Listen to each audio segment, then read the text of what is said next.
இன்று அன்னை மரியாள் எலிசபெத் அம்மாளை சந்தித்த திருவிழாவை கொண்டாடுகின்றோம். முதிர்ந்த வயதில் கருத்தாங்கி இருக்கும் தனது உறவினராகிய எலிசபெத்தை சந்திக்க தான் கருவுற்றிருப்பது தெரிந்தும் நெடுந்தூர பயணம் மேற்கொண்டு அவரை சந்தித்து உதவி செய்ய விரைகிறார் அன்னை மரியாள். அன்னை மரியாளின் பிறர் சிநேகமும் தாழ்ச்சியின் அடையாளமும் இந்த நாளில் மணிமகுடமாய் விளங்குகின்றது. மேலும் திருமுழுக்கு யோவானும் நம் ஆண்டவர் இயேசு கிறிஸ்துவும் இம்மண்ணில் அவதரிப்பதற்கு முன்னதாகவே கருவிலேயே ஒருவர் சந்தித்துக் கொள்கின்றனர்.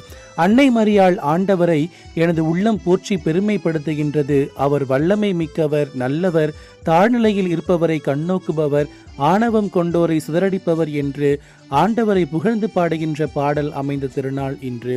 நாமும் இந்த உன்னத நாளில் ஆண்டவரை எனது உள்ளம் போற்றி பெருமைப்படுத்துகின்றது என்று ஆண்டவருக்கு புகழ்ச்சி கீதம் இசைத்து அன்னை மரியின் பிறர் சிநேகத்தையும் தாழ்ச்சியையும் நமதாக்கிக் கொள்ள இறையருள் வேண்டுவோம்.